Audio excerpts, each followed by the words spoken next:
Fala pessoal, tudo bem? Sejam bem-vindos. Vamos continuar falando sobre o casamento plural e hoje eu quero mostrar uma linha do tempo para vocês. Essa linha do tempo se refere a como se desenvolveu a prática do casamento plural sob a gestão do presidente Joseph Smith, que foi o primeiro profeta de nossa dispensação. Eu depois, mais para frente, vou mostrar uma outra linha do tempo que vai falar sobre como o casamento plural ele transcorreu na presidência de Brigham Young, que foi o segundo presidente da igreja, até o manifesto, que aconteceu sob a gestão do quarto presidente da igreja, o presidente Ilford Woodruff. E que, na verdade, essa linha do tempo ela vai até um pouco mais longe para Joseph F. Smith, que dá um segundo manifesto. Mas vamos lá. Se você puder assistir, não apenas ouvir esse podcast, tanto no Spotify como no YouTube, eu vou me esforçar para colocar as datas, visualizando elas e essa linha do tempo, talvez vocês consigam absorver melhor o que eu estou tentando transmitir. Não é nenhuma intenção que vocês decorem essas datas, mas é importante para a gente ter uma visão de como essa doutrina, de como essa prática se desenvolveu, tá bom? E eu vou começar pela era pré-Kirtland, que é quando a igreja ela estava surgindo. A gente sabe que o profeta Joseph Smith ele nasceu em 1805, então em 1823 foi quando o anjo Moroni apareceu para ele, precisamente no dia 21, 22 de setembro, né, naquela noite do dia 21 de setembro de 1823. Apenas 3 anos antes, ele havia tido uma teofania, que é a primeira visão. Mas vamos começar nossa linha do tempo no dia 21 a 22 de setembro de 1823, porque quando Moroni aparece ao profeta, ao futuro profeta Joseph Smith, ele cita várias profecias, e essas profecias incluem a promessa de restauração das chaves do selamento. No dia 18 de janeiro de 1827, Joseph Smith se casou com o amor da sua vida, Emma Hale.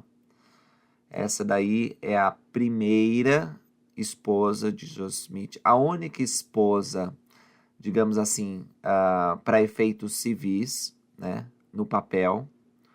Então, foi registrado o casamento segundo a lei estadual vigente. Ele teve outros casamentos, como eu vou mostrar para vocês, mas são casamentos religiosos, que não foram registrados no estado que os casamentos foram realizados. Não há nenhum problema sobre isso, a gente vai falar mais sobre isso, mas no passado, casamentos religiosos, eles eram tão válidos quanto casamentos civis. Então, você não precisava necessariamente realizar esse casamento, registrar esses casamentos. Bom, mais ou menos em junho de 1829, Joseph Smith traduziu o livro de Jacó no livro de Mórmon. E lá no livro de Jacó tem um ensinamento sobre poligamia. A gente comentou isso no podcast passado. E lá diz que a poligamia é autorizada por Deus, mas como exceção. Então, o profeta do livro de Mórmon, Jacó, ele condena quando a poligamia ela acontece sem autorização do Senhor. Ele considera isso uma abominação. Deixa eu fazer uma observação nesse ponto. O Oliver Cowdery, que foi o escriba da tradução do profeta Joseph Smith, ele ouviu essas coisas, né? E olha que interessante, Brigham Young, ele mais tarde falou que Oliver Cowdery, ele aprendeu sobre o casamento plural nessa ocasião. E aí ele perguntou para Joseph, a gente tem que praticar o casamento plural? E Joseph Smith respondeu que não era o momento certo. Mais tarde, Brigham, Joseph F. Smith e George K. Cannon, eles afirmaram que Oliver teve um segundo casamento que não foi autorizado com Anne Lyman, que era a prima de George Albert Smith. Mas essas alegações foram feitas muitas décadas depois, a cronologia parece que não bate, então nós temos poucos relatos confiáveis. Os historiadores, eles divergem sobre a credibilidade disso. O fato é que Oliver parecia ser contra o casamento plural. O específico caso dos sentimentos de Oliver Cowdery quanto ao casamento plural, a gente vai tratar depois também com mais profundidade. Mas eu só queria deixar claro que em 1829, quando eles estavam traduzindo o livro de Mormon, houve essa conversa aí entre Joseph e Oliver. Junho de 1830, Joseph Smith começou a tradução inspirada ou a revisão da Bíblia, né? A gente tem alguns trechos em português lá no Guia de Estudo. Fontes posteriores indicam que o catalisador inicial para Joseph se tornar ciente do casamento plural como parte da restauração foi exatamente essa tradução. Deixa eu lembrar brevemente que a gente falou no podcast passado sobre patriarcas como Abraão, Jacó, né, também profetas como Moisés, reis importantes de Israel como Davi e Salomão. Todos tiveram mais de uma mulher ao mesmo tempo, por comissionamento divino, por ordem divina. Deus ordenou que esses homens tomassem mais de uma mulher. Talvez nem todas que eles tomaram foram por ordem ou vontade divina, né? A gente sabe que alguns deles, enfim, extrapolaram a vontade divina. Mas Joseph, ele achava aquilo estranho, porque ele estava inserido numa cultura de monogamia. Ele vira os seus pais sendo fiéis uns aos outros, ele amava Emma, e ele ficou impressionado com essa permissão de Deus, de que homens santos tivessem mais de uma mulher. Então ele perguntou a Deus como que isso seria justificado. É aí que ele começou a receber a revelação que hoje está registrada em Doutrina e Convênio 132. Doutrina e Convênio 132, como a gente também já falou, ela foi escrita muitos anos depois de que os primeiros princípios e conceitos dela foram revelados. Muito bem. Agora vamos para a era de Kirtland, depois que a igreja é organizada, de 1831 a 1839. No dia 7 de maio de 1831, aconteceu o seguinte. Havia o Sheker, né, uma sociedade unida dos crentes da segunda aparição de Cristo. E eles acreditavam no celibato. E Joseph Smith recebeu uma revelação dizendo que o casamento foi ordenado por Deus ao homem. Isso a gente pode encontrar em Doutrina e Convênios 49. No dia 17 de julho de 1831, Joseph Smith supostamente recebeu uma revelação informando a um grupo de elders no Missouri que eles deveriam ter esposas plurais entre os nativos americanos. Mas a igreja não considera isso como verdade. Eu vou explicar para vocês.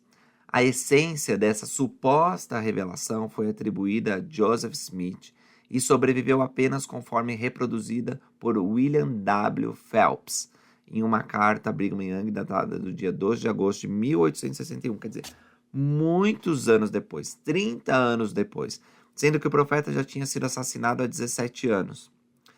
Interessante que Joseph não compilou tal revelação, se realmente era uma revelação, no Livro de Mandamentos, em 1832, e depois no 1835, que veio a se tornar Doutrina e Convênios. Então, ele supervisionou essa compilação de revelações. E por que ele deixaria fora essa, não é?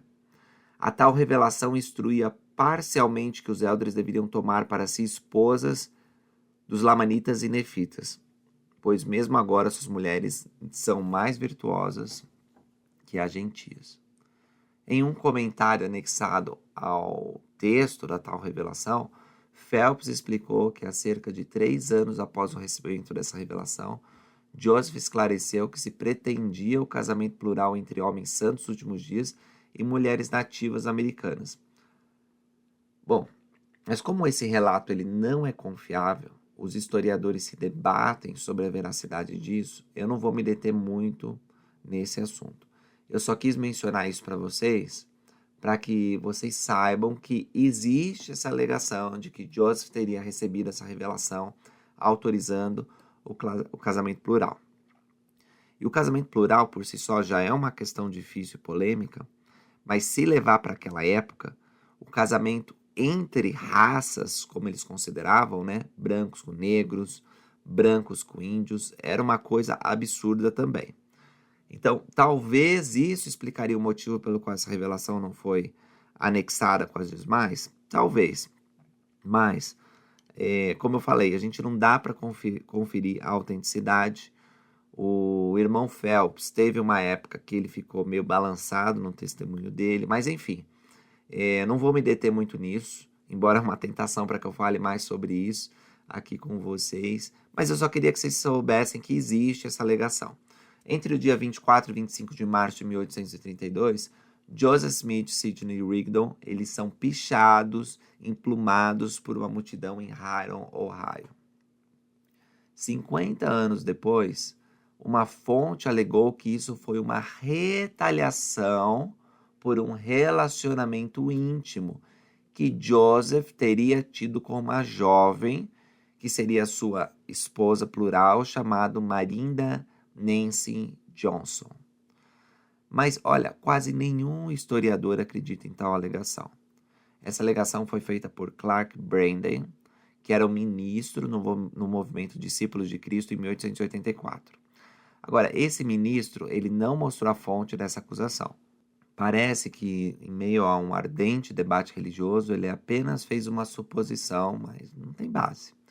Eu estou dizendo isso porque a própria Marinda, que teria sido a razão pelo ataque da turba, foi posteriormente selada a Joseph Smith em 1842 e 1843, e ela não deixou nenhum relato de incidente, como se o ataque fosse por causa dela. Ela escreveu o seguinte: eu tenho vontade de prestar meu testemunho de que, durante todo o ano em que Joseph morou na casa de meu pai, nunca vi nada em sua vida diária ou em suas conversas que me fizesse duvidar de sua missão divina. Olha só, esse é o testemunho dela. O que nós sabemos é que o ataque a Joseph teve outros motivos, tais como as cartas de Ezra Booth, que ele havia sido excomungado da igreja e passado a criticar duramente o profeta. Deixa eu fazer uma pausa. Acho que isso é importante falar sobre as cartas deste homem. As cartas de Ezra Booth, elas influíram muitas pessoas de Ohio a ficar com suspeitas dos membros da igreja e até a passar a persegui-los. Certa noite de inverno, um grupo de homens bêbados atacou a casa de Joseph Smith e Sidney Rigdon em Hiram, Ohio, como eu contei para vocês. Joseph, ele tinha ficado acordado até tarde, cuidando do seu filho, que estava com sarampo, tinha acabado de dormir. Foi quando a multidão furiosa invadiu a casa. Os homens arrastaram Joseph para fora, dizendo palavrões e ameaçando matá-lo. Eles tentaram estrangulá-lo, rasgaram suas roupas, quiseram derramar à força uma pá de piche quente e uma garrafa de ácido em sua boca. A garrafa do ácido quebrou, lascando um dos dentes de Joseph, que passou a falar com assobio pelo resto da vida. Os homens também arrastaram Sidney Rigdon de sua casa. Quando Joseph viu Sidney caído no chão, pensou que estivesse morto. A multidão decidiu não matar Joseph, nem Sidney, mas deixaram eles muito feridos. Jogaram piche quente sobre o corpo do profeta e cobriram ele com penas. Quando ele finalmente voltou para casa, Emma olhou para ele e desmaiou. Ela tinha pensado, que aquele piche que estava cobrindo Joseph fosse sangue. Os amigos de Joseph ajudaram-no a limpar o piche, num processo longo e doloroso. Sidney Rigdon estava inconsciente por causa de cortes e ferimentos graves na cabeça e delirou por vários dias. Depois dessa terrível experiência, o bebê de que Joseph cuidava naquela noite ficou gravemente doente e veio a falecer. Terrível essa perseguição. E eu contei para vocês porque algumas pessoas, mas isso não tem base, como eu falei. Algumas pessoas não, uma única pessoa, e alguns repetem esse discurso. Diz, sem fontes, que isso foi por causa do casamento plural. Bom, em 1833 até 1835, de acordo com Mary Elizabeth Hollins Leiter e outros, um anjo com uma espada desembainhada apareceu a Joseph Smith pela primeira das 3 vezes entre 1834 a 1842. Ordenou-lhe que praticasse o casamento plural. Então Joseph, ele na tentativa de obedecer a essa lei, entrou pela primeira vez no casamento plural, casando-se com Fanny Alger. Nós não temos um registro confiável da data desse casamento. Os historiadores não concordam quanto a isso. A igreja ela tem um artigo muito bom sobre Fanny, e eu vou falar mais sobre ela mais para frente, quando eu comentar sobre todas as esposas do profeta Joseph Smith. A gente vai ter um podcast onde nós vamos falar sobre cada uma delas. O fato é que esse casamento ele durou muito pouco. Em 1835, a primeira edição de Doutrina e Convênios foi publicada e ela incluiu uma seção sobre a visão dos santos últimos dias sobre o casamento. E na edição de 1835, na seção 101, que é intitulada Casamento, é bem parecida com a seção 134, como a declaração de crença, né, que nós temos. Não é bem uma revelação, mas são diretrizes, são declarações de crenças. Então, o texto, ele negava que os santos fossem culpados de crime de fornicação e poligamia. Além disso, afirmava a crença dos santos de que um homem deve ter uma esposa, uma mulher deve ter um marido, exceto em caso de morte, quando qualquer um deles tem a liberdade de casar-se novamente. De acordo com o projeto Joseph Smith Papers, que encerrou recentemente publicando a última edição, diz o seguinte lá: embora o texto da declaração sobre o casamento sugira que ela foi escrita em parte porque a igreja foi acusada de fornicação e poligamia, a declaração também pode ter sido produzida em um esforço para reivindicar o direito dos membros de o clero da igreja para solenizar casamentos. Sidney Rigdon, líder da igreja, teve negada a licença para realizar casamentos pelo Tribunal de Apelações Comuns do Condado de Geauga no início do mesmo ano. Lembrando que, como falei lá no começo, a poligamia e o casamento plural não eram a mesma coisa para os líderes da igreja. Então, sendo que a diferença entre as duas coisas eram a autorização divina de realizar e a forma como esses relacionamentos se davam na mortalidade e na eternidade, não é de se admirar que a seção ela condenava a poligamia, mas não necessariamente o casamento plural. Não fala nada sobre casamento plural lá, mas na mente dos santos havia uma diferença muito clara entre poligamia e casamento plural. Sendo, como eu falei, a poligamia não tinha autoridade e os relacionamentos, a forma como eles se desenvolviam na mortalidade e na eternidade eram diferentes. Então, os santos recusavam a poligamia, mas estavam abertos para o casamento plural. A seção do casamento ela foi tirada nas futuras edições de Doutrina e Convênios, mas nós temos uma seção que, na verdade, é muito mais do que a seção 101 daquela época, chamada casamento, porque é uma revelação. Tá? Ela não é só um conjunto de crenças, ela é a voz de Deus. Então a gente tem ela na Doutrina e Convênios 132. Em 3 de abril de 1836, o Salvador, Elias, Moisés e Elias o profeta apareceram no templo de Kirtland e concederam chaves seladoras a Joseph Smith e Oliver Cowdery. A gente pode encontrar esse relato em Doutrina e Convênios 110. Essas chaves deram ao profeta o poder de selar famílias para a eternidade. Em abril de 1868, Oliver Cowdery foi excomungado. E entre as acusações que o levaram a ser excomungado era de que ele insinuava que Joseph Smith era culpado de adultério. E ele estava se referindo ao relacionamento de Joseph com Fanny Alger, aquela primeira a esposa plural de Joseph Smith, que eu vou falar mais demoradamente sobre ela num outro vídeo específico. Bom, o que aconteceu é que após o colapso da Sociedade de Previdência de Kirtland em 1837, onde muitos membros da igreja perderam dinheiro e ficaram irados com o profeta, começaram a circular vários rumores atacando Joseph Smith, inclusive acusações de que ele tinha sim cometido adultério. E alguns rumores se originaram de Oliver Cowdery. o relacionamento que ele tivera muito próximo com o profeta Joseph Smith já estava enfraquecido por vários motivos, né?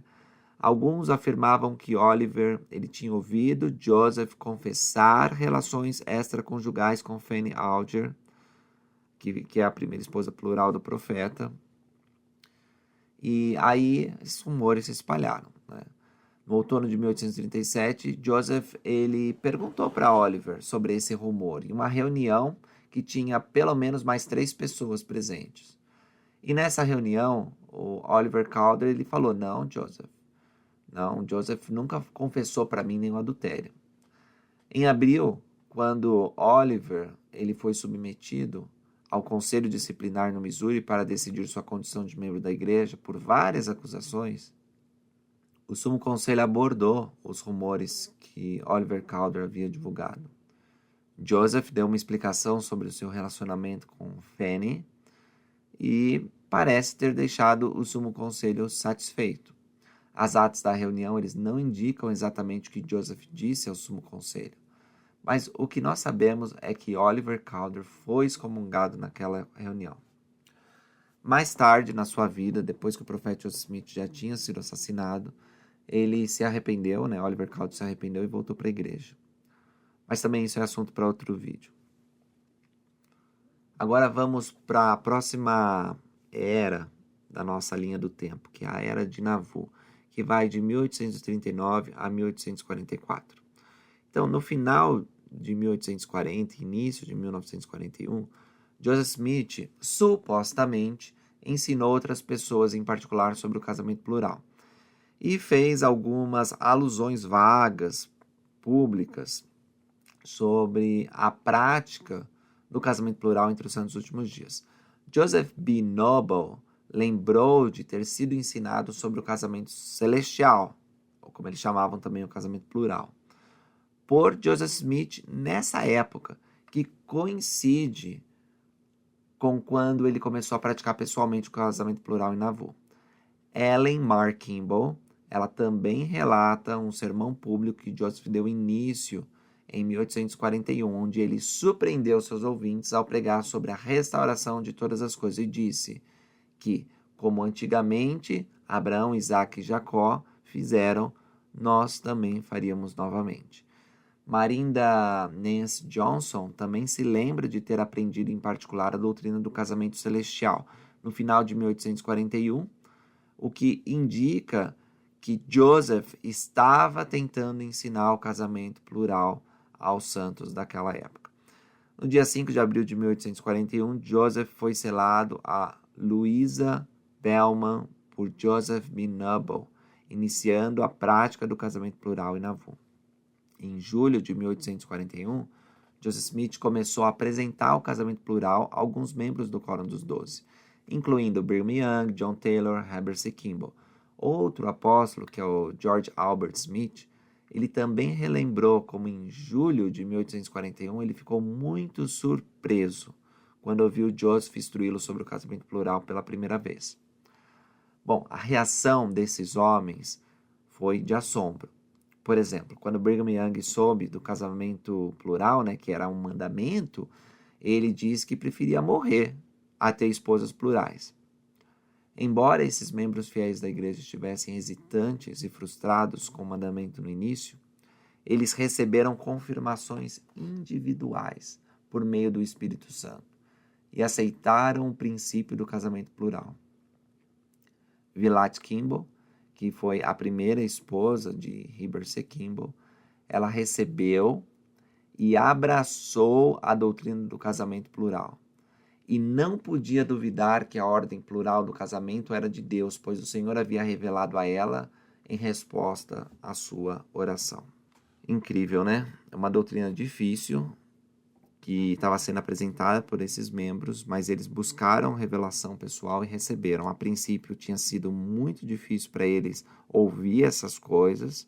Até Brigham Young diz que teve ciúmes do cadáver, preferia estar morto, mas eles foram sendo abençoados com revelação sobre esse assunto, até que souberam que vinha de Deus. No dia 27 de outubro de 1841, Joseph Smith foi selado a Zina de Huntington, a primeira de cerca de uma dúzia de mulheres que tiveram maridos legítimos na época de seu selamento com Joseph. Ou seja, elas eram casadas com um homem e Joseph foi selado a elas. Eu vou explicar sobre isso mais para frente. Não fiquem alarmados, tá? Mas a princípio eu quero que vocês saibam que esses casamentos, eles eram casamentos para a eternidade. Joseph não estava unido a essas mulheres aqui na terra. O casamento tinha feito apenas após essa vida. Portanto, ele não tinha uma relação de adultério, não estava pedindo para as mulheres traírem seus maridos ao casarem-se com ele. Mas nós vamos explicar mais demoradamente sobre isso. No final de 1841, Joseph Smith ele realizou o primeiro selamento eterno de outro casal, que foi Heber e Villette Kimball. Em 2 de dezembro de 1841, Joseph recebeu uma revelação para Marinda Nancy Johnson Hyde, que pode conter instruções veladas para ela aceitar o casamento plural. A revelação instruía que como que fala aqui? Ebenezer, acho que é assim, Hobson, a dar abrigo a Marinda até que seu marido, Orson Hyde, retornasse de sua missão. No final, porém, tinha o seguinte: que minha serva Nancy Marinda Hyde dê ouvidos ao conselho de meu servo Joseph em todas as coisas que ele ensinar a ela. Isso será uma bênção para ela e para seus filhos depois dela. Marinda lembrou que essa revelação foi dada a ela especificamente no contexto de Joseph Smith, ensinando-a sobre o casamento plural no final de 1841. Em abril de 1842, Joseph supostamente escreveu uma carta que é conhecida como Carta da Felicidade para Nancy Rigdon, que foi lida como um argumento para justificar o casamento plural. Agora, deixa eu dizer uma coisa importante também. Eu falei supostamente, não foi à toa, porque essa carta ela é problemática. Ela foi divulgada por John C. Bennett, um cara influente que havia sido conselheiro do profeta, mas que ele havia tomado esposas espirituais, distorcendo os princípios do casamento plural ao seu bel prazer. Ele queria benefício próprio, ele queria ter muitas mulheres, mas sem seguir a ordem do sacerdócio. Ele foi excomungado e, com raiva, ele começou a atacar publicamente o profeta. Por exemplo, ele publicou essa alegada carta. Esse texto apareceu pela primeira vez num jornal chamado Sangamo, como uma cópia de um original que foi encaminhado por John C. Bennett após a sua excomunhão da igreja. Essa carta essencialmente diz que tudo o que Deus ordena é certo, independentemente de parecer lógico ou correto para aqueles que recebem o mandamento. Alguns estudiosos questionam a autenticidade da carta por causa da providência incerta da versão reproduzida por Bennett da carta, bem como as alegações não confiáveis de Bennett sobre outros assuntos relacionados a Joseph Smith. Mas se a carta for autêntica, então ela poderia fornecer informações sobre a lógica de Joseph para a base moral do casamento plural, embora o casamento plural nunca seja explicitamente mencionado no texto. Eu, pessoalmente, não dou crédito a essa carta. Tá?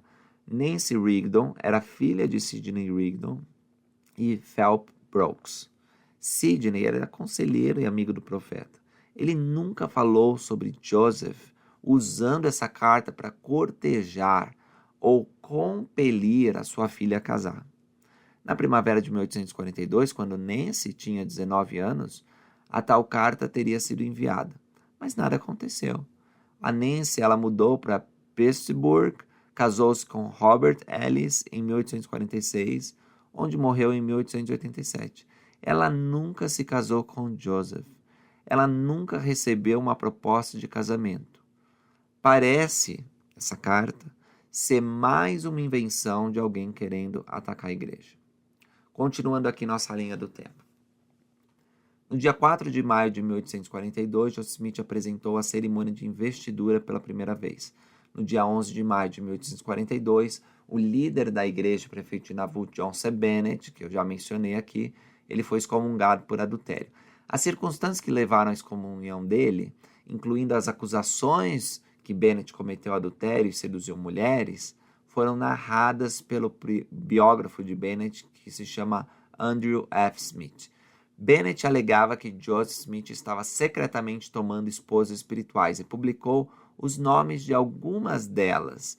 O livro Santos descreve bem o caráter malicioso de Bennett. Eu recomendo que vocês leiam, mas eu vou citar só um trechinho que está lá no volume 1, no capítulo 38. Olha só. Nas primeiras semanas de maio, várias mulheres acusaram o prefeito John C. Bennett de atos terríveis. Ele era o prefeito de Nauvoo, tá? Na presença de um vereador da cidade, elas contaram para Hiram que John tinha vindo a elas em segredo, insistindo que não era pecado ter relações sexuais com ele se não contassem para ninguém. Chamando sua prática de esposas espirituais, John havia mentido para elas, garantindo-lhes que Joseph aprovava tal comportamento. Dia após dia, a primeira presidência, o Quórum dos 12 Apóstolos e o Sumo Conselho de Nauvoo ouviram depoimentos das vítimas de John.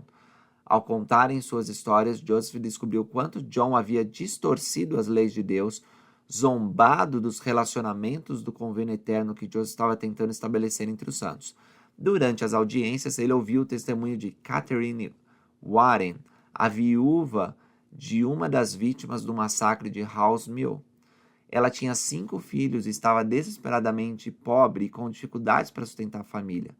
Catherine diz que John Bennett foi o primeiro homem a tirar proveito dela em Nauvoo. Ele disse que gostaria que seus desejos fossem concedidos. Ela contou ao Sumo Conselho. Eu disse a ele que não era culpado de tal conduta e pensei que seria uma desgraça para a igreja se eu ficasse grávida. Ela cedeu a ele depois de ele ter mentido para ela, dizendo-lhe que os líderes da igreja aprovavam isso. Logo, alguns amigos de John também usaram as mesmas mentiras para tirar proveito dela. No inverno passado, fiquei preocupada com minha conduta, Catherine disse ao Sumo Conselho. Quando ela ficou sabendo que Joseph e outros líderes da igreja não aprovavam o que John estava fazendo, ela decidiu se manifestar contra ele. Joseph e o Sumo Conselho ouviram Catherine, continuaram a protegê-la e excomungaram os homens que tinham enganado. Olha que triste essa história, mas para ver como John C. Bennett era perverso. No dia 27 de julho de 1842, Joseph Smith foi selado a Sarah Ann Whitney, na presença de seus pais, com seu pai Neil K. Whitney, realizando a cerimônia usando as palavras que foram dadas a ele em uma revelação de Joseph Smith. Dia 18 de agosto de 1842, Joseph Smith escreveu à mão uma carta a Neil K. Elizabeth Whitney e sua filha Sarah Ann, que havia sido recentemente selada a Joseph, pedindo-lhe que o visitem enquanto ele estava escondido devido à perseguição do Missouri. No final do verão de 1842, lá para agosto, Joseph ele foi selado a cerca de 1 dúzia de esposas plurais, mas nenhum casamento plural foi realizado nos próximos 6 meses. No dia 1º de outubro de 1842, o Times and Seasons, que era uma publicação da igreja, ela declarou na verdade, uma declaração oficial da Sociedade de Socorro de Nauvoo, condenando John C. Bennett e negando a existência do sistema secreto de esposas, que ele alegava existir entre os santos de Nauvoo. Agora, algumas mulheres que assinaram essa declaração viviam em casamentos plurais. Por que elas diziam que não havia um sistema secreto de esposas? Porque elas não acreditavam que as ações de Bennett eram corretas. Elisa R. Snow explicou anos mais tarde. Na época em que as irmãs da Sociedade de Socorro assinaram nosso artigo, eu era casada com o profeta. Não fizemos alusão a nenhum outro sistema de casamento a não ser o de Bennett. A prostituição dele era verdadeiramente era dele e acabava por vitimizar os desavisados, fazendo acreditar que ele tinha sido autorizado pelo profeta. Nesse artigo não há referência ao casamento plural divino. Nosso objetivo era derrubar seu oposto. No inverno de 1842, um tratado intitulado The Peacemaker, que defendia a poligamia, foi publicado em Nauvoo, e seu autor, que era um não-membro da igreja, Undney Hay Jacob, listava Joseph Smith como o impressor. Joseph Smith negou publicamente a publicação. Em um aviso que foi publicado no dia 1º de dezembro de 1842, Joseph declarou: "Não desejo ter meu nome associado aos autores em tal baboseira sem sentido e absurdo. É uma loucura, é um lixo." É isso que ele falava nesse aviso. Bom, eu não sei muito sobre Whitney Hay Jacob. Ele não era membro da igreja na época que ele publicou, mas algum tempo depois ele se tornou membro da igreja. Ele morreu em Utah, aparentemente era fiel. Acho que ele queria ajudar, sabe? Mas ele associou o nome do profeta como publicador, sendo que isso não era verdade. E ele endossou os pensamentos que ele tinha sobre poligamia, que talvez não estivessem corretos. Bom, com certeza não estavam corretos, porque Joseph rapidamente disse que não tinha nada a ver com aquilo. Então, eu vejo aí talvez uma boa intenção desse irmão, mas que errou na forma como agiu. Em fevereiro de maio de 1843, Joseph Smith retomou o casamento plural e ele casou-se com Ruth DeVos e também com Flora Ann Woodworth. No final do ano, Joseph estava selado a mais de uma dúzia de mulheres, elevando o número de esposas para quase 30. Eu vou falar de todas elas mais para frente no vídeo, tá bom? Aliás, não nesse vídeo, mas em outro podcast, já disse para vocês. 3 de março de 1843, Oliver O'Neill, que é um santo dos últimos dias excomungado, ele publica o chamado Absurdos do Mormonismo Retratados, e inclui uma breve exposição da prática do casamento plural de Joseph Smith. Em 23 de março de 1843, Joseph Smith escreveu à mão uma bênção para a esposa plural Sarah Ann Whitney. A bênção, ela sela sobre Sarah Ann e sua família as bênçãos de exaltação por sua fidelidade. Verdadeiramente assim será, diz o Senhor, se ela permanecer no convênio eterno até o fim, pois também toda a casa de seu pai será salva na mesma glória eterna. Em maio de 1843, Joseph Smith é selado a sua esposa mais nova, Ellen Mar Kimball, de 14 anos. Eu vou falar mais sobre a Ellen, especificamente, e sobre os casamentos com adolescentes, tá bom? Mas aqui é só uma linha do tempo, eu só vou mencionar, não vou conseguir explicar para vocês. Eu só quero dizer que a Ellen, ela deixou um relato sobre o casamento plural e seu selamento com Joseph Smith. Embora ela e sua família sentissem que o casamento plural era uma enorme prova de fé, ela se tornou uma grande defensora da prática do casamento plural e também de Joseph Smith como profeta. Então não existiu, pelo menos para ela e para sua família, uma relação de abuso aqui. E sobre a idade de casamento também, isso é muito fácil de explicar, porque se você for para 200 anos atrás, como é o caso aqui, você vai ver que os casamentos, eles aconteciam numa idade que hoje nós consideramos uma idade adolescente, uma idade jovial que não é propícia para casamento. Até se você for na sua árvore genealógica, você vai ver aí que seu avô, bisavô, alguém casou com uma idade bem nova, né? 14, 15 anos, enfim. Mas nós vamos falar sobre isso mais tarde. Em maio de 1843, Emma Hale, ela consentiu, né, a primeira esposa do profeta Joseph Smith, consentiu em participar do selamento do casamento plural de 4 mulheres a Joseph Smith. Agora, quero dizer para vocês também, um parênteses aqui meio grande, que Emma, ela não tinha um sentimento constante com relação ao casamento plural. Às vezes, ela apoiava, às vezes, ela não apoiava. Claro, o casamento plural era difícil para todos os envolvidos. Para Emma, era uma provação excruciante. Registros das reações de Emma ao casamento plural são bem raros. Ela não deixou relatos escritos por ela mesma sobre isso, então é impossível determinar os seus pensamentos de modo preciso. Joseph e Emma, eles se amavam e respeitavam um ao outro profundamente.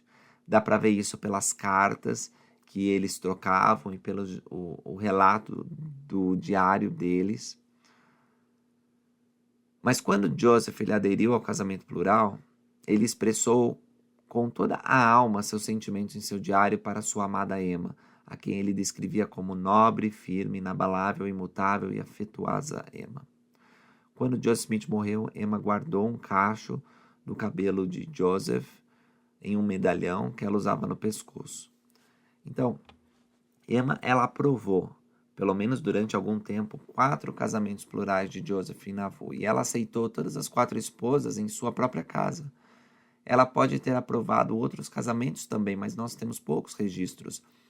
Ela oscilou em sua visão do casamento plural, como eu disse para vocês, algumas vezes, porque às vezes ela apoia o casamento plural, às vezes ela condena. Como Joseph morreu de um modo prematuro e horrível, né, foi assassinado, a decisão de Emma de permanecer em Nauvoo e não debater o casamento plural após a igreja ter se mudado para o oeste torna muitos aspectos da história de Joseph e de Emma desconhecidos para nós. Emma, ela não contou sobre o casamento plural para Joseph Smith III, que era o filho de Joseph Smith, ela estava grávida quando Joseph Smith morreu. E o rapaz, ele não acreditou que o seu pai era polígamo. Tem até uma história muito interessante no livro Santos, onde Joseph F. Smith, que é primo de Joseph Smith III, tenta provar, olha, o profeta Joseph, seu pai, ele era polígamo. Ele não teve muito sucesso nisso, é engraçado, né? Quem lê o Santos vai ver essa história. Mas vamos continuar a linha do tempo. Dia 28 de maio de 1843, Joseph Smith foi selado a Emma Hale para a eternidade. Eles já eram casados no civil, mas eles foram selados para toda a eternidade nessa data. No dia 12 de julho de 1843, Joseph Smith recebeu uma revelação sobre o casamento plural, que agora é canonizada como Doutrina e Convênio 132. Como a própria introdução nos lembra, embora a revelação tenha sido registrada em 1843, as evidências indicam que alguns dos princípios envolvidos nessa revelação eram do conhecimento do profeta já em 1831. Em 2 de novembro de 1843, Joseph Smith se casou com Fanny Young, que foi sua última esposa plural, com data de casamento conhecida. No dia 7 de fevereiro de 1844, um poema de membros desafetos com o profeta foi publicado, zombando e criticando Joseph Smith e o casamento plural. No dia 7 de junho de 1844, o Nauvoo Expositor publicou a sua primeira e única edição, expondo a prática do casamento plural de Joseph Smith. O conselho da cidade de Nauvoo designou isso como um incômodo público e a impressora foi destruída. No dia 27 de junho de 1844, Joseph Smith foi assassinado em Carthage, Illinois. Beleza, pessoal, essa foi a linha do tempo da poligamia envolvendo a vida do profeta Joseph Smith. Mas vou fazer outra linha do tempo mais para frente e vou dar algumas explicações do que a gente conversou aqui, beleza? Então continue acompanhando o podcast.